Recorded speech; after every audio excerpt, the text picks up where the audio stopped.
becomes the first in the country to have life-changing spinal surgery after years of agonising pain. Coastal clean-up, the major operation to clear millions of plastic pellets from the beach after a collision at the port of Tyne. Fit for purpose, the schoolgirl from Durham competing in one of the world's most gruelling sporting events.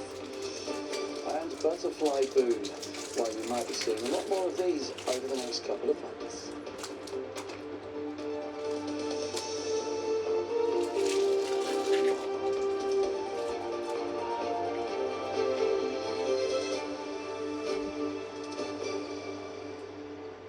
First tonight to the groundbreaking surgery that's given a teenager from Hutchinson a new lease of life after years of debilitating pain. 18-year-old Ralph Seed was left needing crutches to walk as a result of a condition which meant even the slightest touch to his left foot put him in agony. Well, now Ralph has become one of the first young people in the world to have a device fitted in his back that treats his pain in real time. Tom Barton reports. Yeah. That is the sound of 4 years of agonising pain disappearing in an instant. Nice. Where are your feelings? Foot. Follow what you've got. 2 weeks ago, Ralph had spinal surgery to install an implant in the hope of taking away the chronic pain he's lived with since he was 13. Before it was installed, Ralph's left foot hurt constantly. Even putting on socks, let alone shoes, would cause him pain for the rest of the day. When I wake up and just instantly, I'm tensing, I'm in obviously excruciating pain. School, concentration obviously, because I'm trying to focus on one thing, and obviously when I've got my foot absolutely killing us, it's hard to function, trying to think, trying to do literally everything. It was hard, really, really hard. It's every day. It's not kind of, oh, it's getting worse now, Mum, can you do this? There is literally nothing I could do to make it go away. It wasn't possible. Standard treatments for chronic pain couldn't make it go away either, which is why Dr. Sachin Rastogi suggested trialling the implant, which disrupts the electrical signals in Ralph's spinal cord. It reacts in real time to Ralph's movements and will adjust the dose of stimulation accordingly.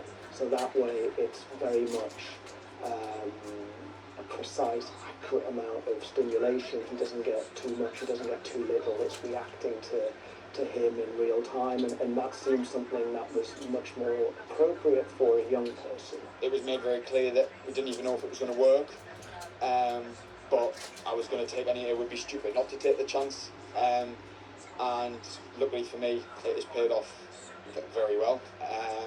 From 10 out of 10 pain every day, every second for 4 years to now no pain is unbelievable.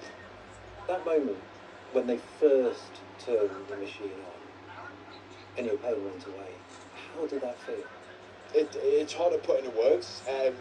Relief, happiness. I can admit I shed a tear. It was amazing. The instant reaction of Ralph, the instant reaction of his whole body, the way he relaxed, the way he even he just had kind of a big deep breath, didn't he? And then he just smiled. It feels like a whole new world compared to what it was before.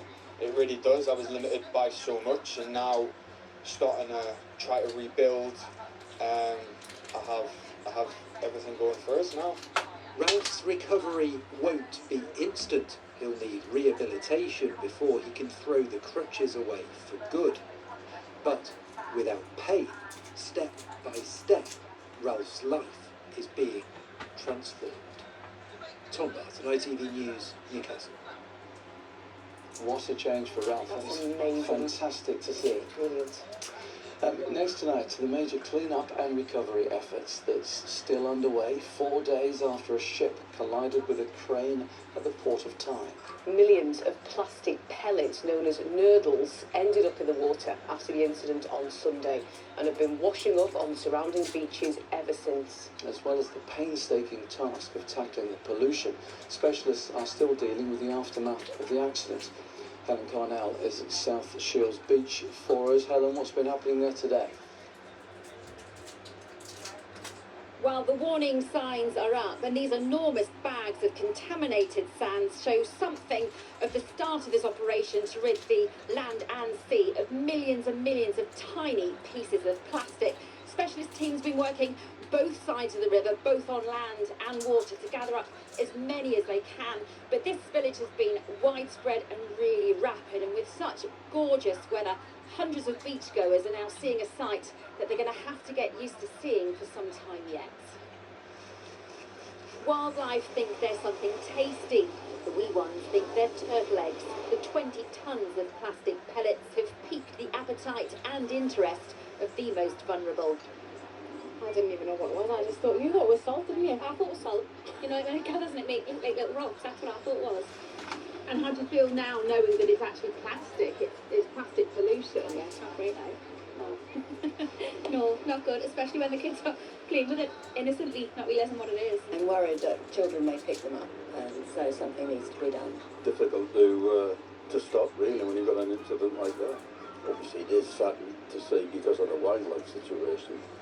The scale of the spread is all to see in North Shields, blanketing the quay across the river from the original spill. Teams are out already at North Shields gathering what they can. They can get about a tonne of the plastic pellets into that box, which will then be taken back to the port of Tyne for sorting and disposing of. Help's arrived too at Little Haven Beach in South Shields, where this environmental charity is scooping, sucking and sweeping whatever it can before enormous sieves arrive on Monday to salvage the pellets and save the precious sand. We're going along the fresh deposits on a daily basis, and at the same time we're trying to work our way through some of the stuff that's already been buried and stood on, which is much more difficult to recover when people start walking on it. So we need to... The best time to collect this is now. The next best time was yesterday, so we're trying our best to get on top of it as quickly as possible can. The Port of Tyne says it will continue to work with local authorities and other agencies as everyone works to minimise the effect of the pellet spill. The nurdles are not toxic to humans, but are harmful to nature. Just 9 will kill a bird. 666 million are loose. The spill has seen swift action, but the real consequences may be far more slow burning. Well, it goes without saying that this is something of a race against time. Stuart Wright joins me now from South Tyneside Council, an enormous operation, lots of agencies involved.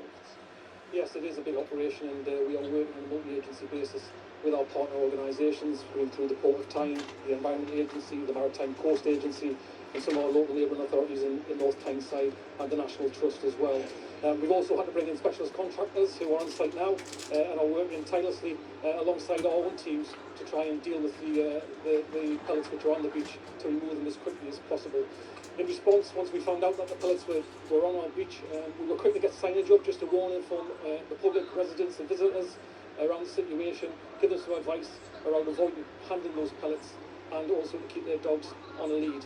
But we ask the public to continue to adhere to that advice if possible, and also just allow some distance for our crews and our teams to work on this operation.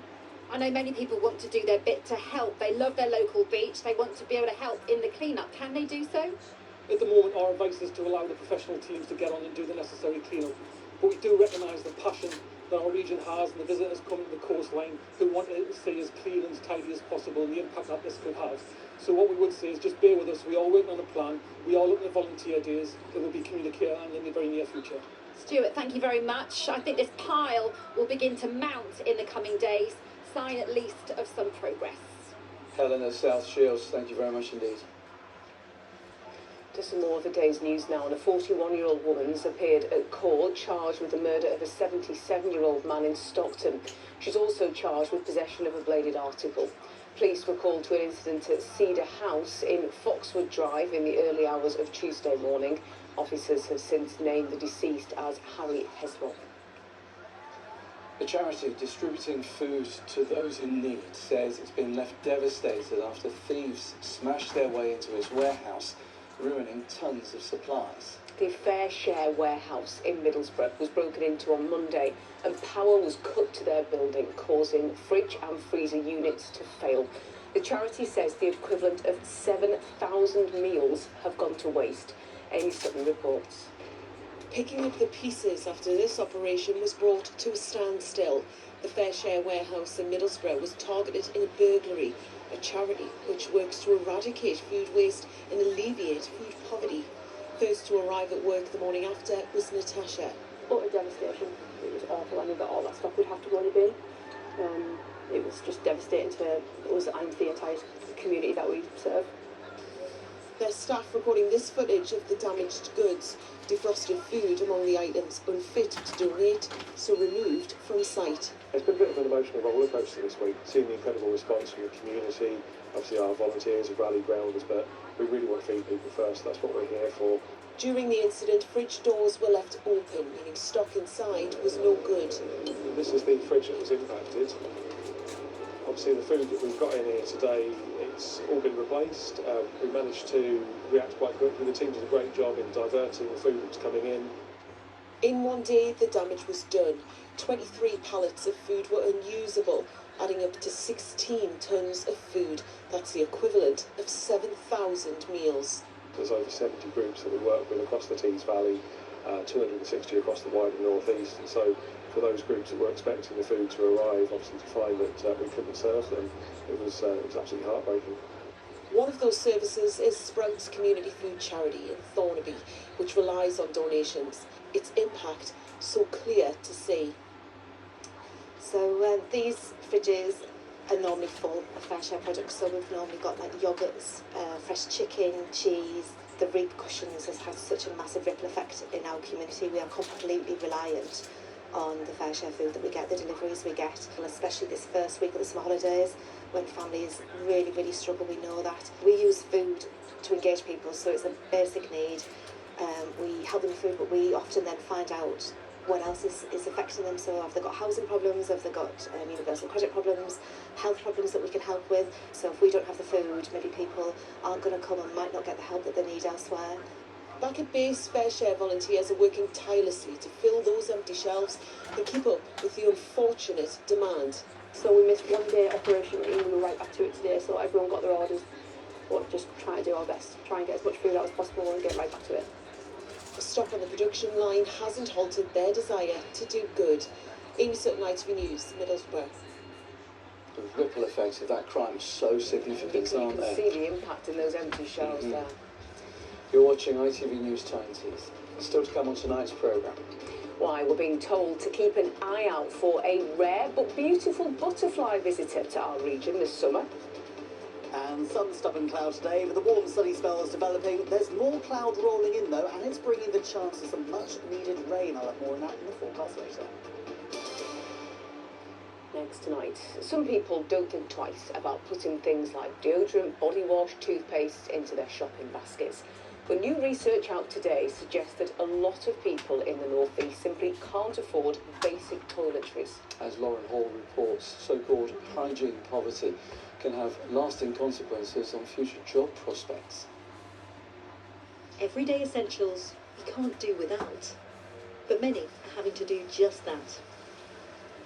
It's an issue highlighted by this installation, which has been turning heads at this busy railway station.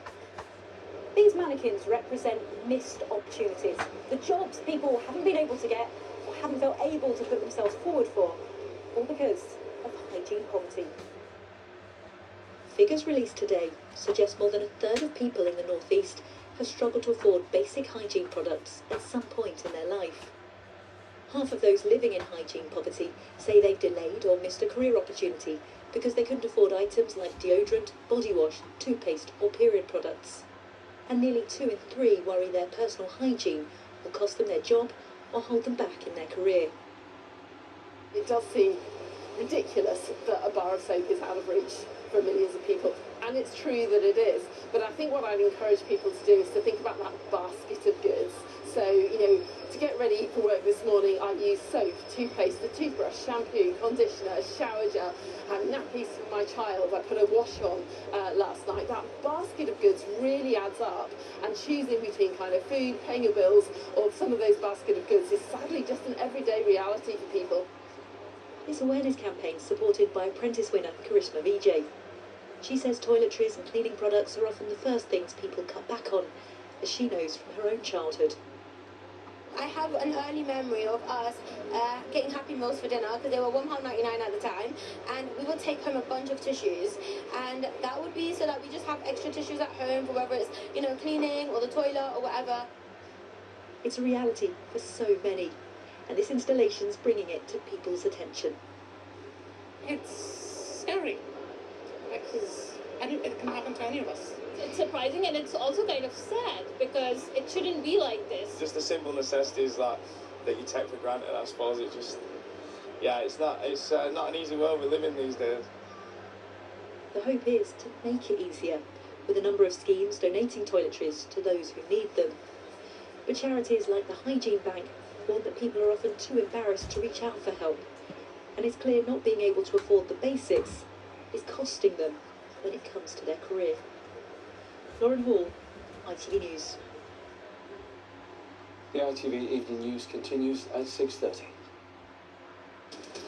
Coming up, Greater Manchester Police says it's deeply sorry for failings over the Manchester synagogue terrorist attack last year.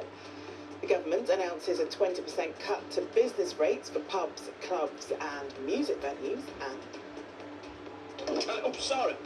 Sorry. Remember this, the Trust showing off their collection of the best British ads of the last 50 years. Join us for those stories and more from 6:30.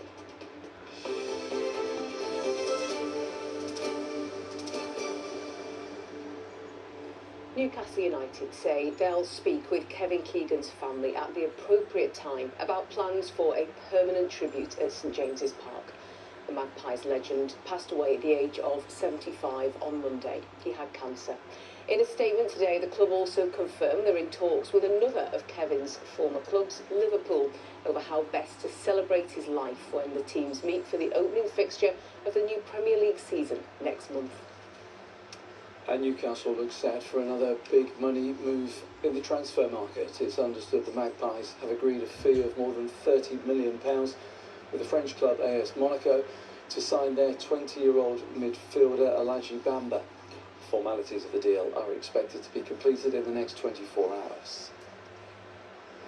Now to the County Durham teenager who's taking part in one of the world's toughest sporting competitions in America. Isla Hill has just turned 16 and is being selected to compete in the CrossFit Games in California. Before she left, our reporter Katie Cole went to meet Isla at the gym where she's trained in Chesterley Street since she was just 7 years old.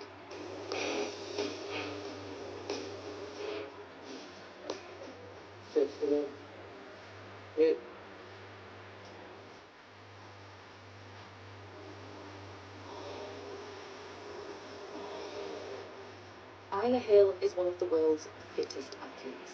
She's proved that by being one of 20 teenage girls in the 16 to 18 age group to be selected for the CrossFit Games in California. But what exactly is this sport? That's the most difficult question, to be honest. So CrossFit is like a mix of functional fitness movements. So there's like strength-based, cardio, and like gymnastic skills events. And it's just to find out like who's the overall like most well-rounded athlete on the floor. Isla first tried CrossFit when she was 7 and has been perfecting her skills ever since. The 16-year-old who's just done her GCSEs comes to this gym in Chesterley Street every day. Sometimes I feel like, oh, this is horrendous, this is horrible.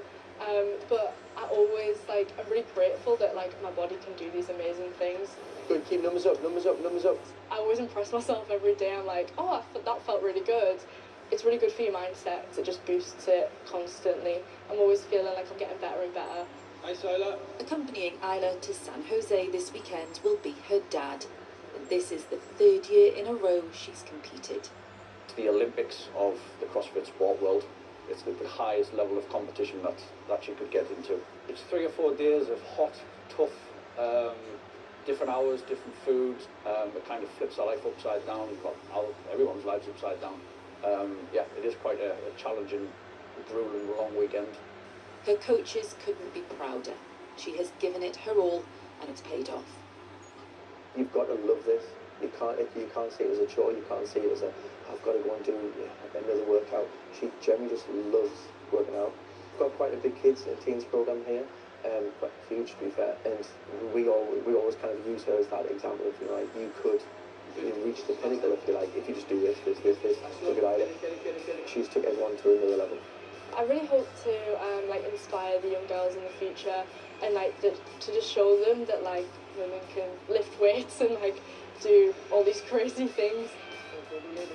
So good luck to Isla, who is about to put Chester Street on the world stage. Katie Cole, ITV News. Wow, good luck, Isla. That's insane, isn't it? Some level of fitness, that, isn't it? That's just absolutely incredible. Enjoy it and good luck. Yeah, absolutely.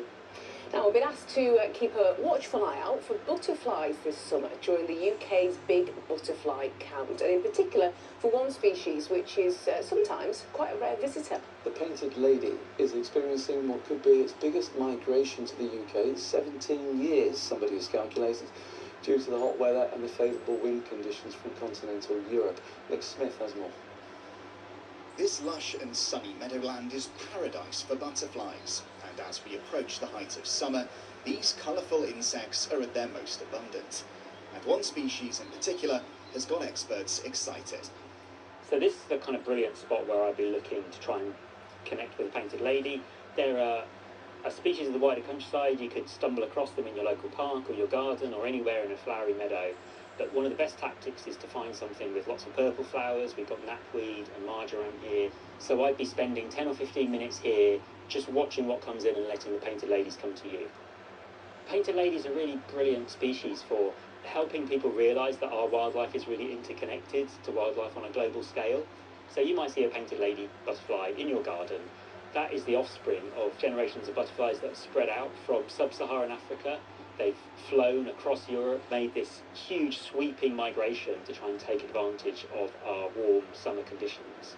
And those like Dan, dedicated to the protection of our butterflies, are appealing for help from the public to provide valuable data to assess if it really is a bumper year for the painted ladies. Dan, tell me a bit about the big butterfly count and why it's so important to what you do. Yeah, well, it's a really great way of counting and taking the temperature of the environment by counting how many butterflies people see. It's really easy to take part, so it's already live. You can go on the Butterfly Conservation website, you can download a free app, you can get a free ID chart to help you identify what you see. All you do is spend 15 minutes recording what you see in your garden or park or local nature reserve, preferably with a few flowers. We've got a lovely little bit of meadow on the edge of this footpath here, and submit your count. It's that simple. At this nature reserve in Boosbeck, those from the Tees Valley Wildlife Trust say along with visiting places like this, we can also make our gardens butterfly havens for various species.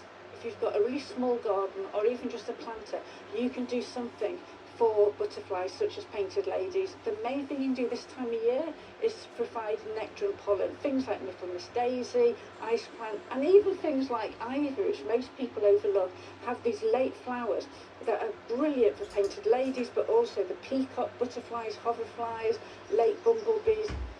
Along with being pretty on the eye, butterflies play a vital role in our ecosystems. It's why those who study them are so keen to call on our help to get the full picture on how our changing climate is impacting their life cycles too. Nick Smith, ITV News. It's the big butterfly count and the painted lady in particular, and we've just had a preview and you are in for a treat because Ross has been doing some preparation for us here.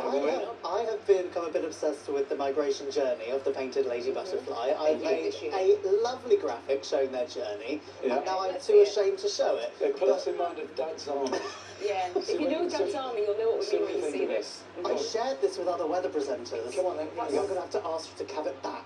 So here we go. Let's take a look at this wonderful graphic. Here they come. Now, this really is interesting. Pay attention, because they do start their journey in the middle of Africa, south of the Sahara. This is the bit you had issue with. They're very the big giant butterflies on the way. Be careful, they're coming. I couldn't do them to scale. You wouldn't have seen them, quite frankly. They move up across the UK, a journey of around 9,000 miles. Please stay with me. It's not even flapping the wings. Oh my goodness, don't make me come over there. Here's the really interesting thing. This is multi-generational. The ones that arrive here are not the ones that set off. You're not finding that interesting, are you? They go further north. Don't worry, the giant butterflies That was interesting of it. So there's a whole caterpillar phase and everything going on. Yeah, they're breeding as they come up. We have seen a fair few dotted around. This one, a more sensible size, probably, when they took the photo. Not as many as we saw in 2009, where there were millions of them across the UK, and there are hopes that we could see that again this year. I shall work on my graphic skills, but before that, let's take a look at the all-important butterfly weather. Expect clear skies, island vibes, and afternoons made for exploring. TUI sponsors ITV Tyne's weather. Still some warm sunny spells in the mix for us, but the cloud has been a little less willing to thin and break today, stubborn at times. Into tomorrow, still some warm sunny spells. The cloud, though, is increasing, a sign of things to come as we head into the weekend. We do have the chance of some rain arriving from the west, maybe poorly timed, but it is much needed. The high pressure ridging up over the UK that's been keeping things very calm, very dry, is slipping away.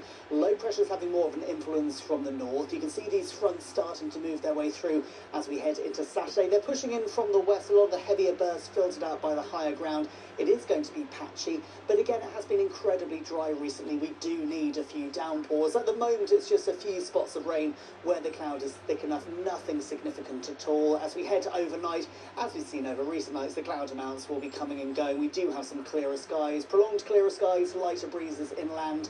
In the countryside, allowing temperatures to drop down into the single digits, so a bit of a fresh feel as we head into Friday morning. Friday, bright start to the day, plenty of sunshine, so quickly those temperatures are starting to climb.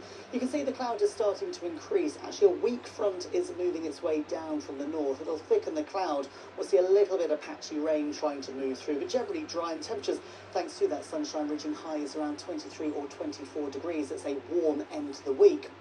Late Friday and into Saturday, so here's where that area of high pressure really starts to give up on us, and we're seeing more of the flow coming in from the northwest. There's the front there, edging its way towards us as we make our way through Saturday morning. It's just bringing patchy rain. There are some brighter breaks in between, and temperatures still holding up in the low 20s. TUI sponsors ITV Tyne's weather. Thank you, Ross. In just a moment, the national and the international news. I'll be here with the update at 10:30 from all of us. Thanks for watching. Have a good weekend. Bye-bye. Or even a good evening. It's not the weekend, is it? I'm off tomorrow.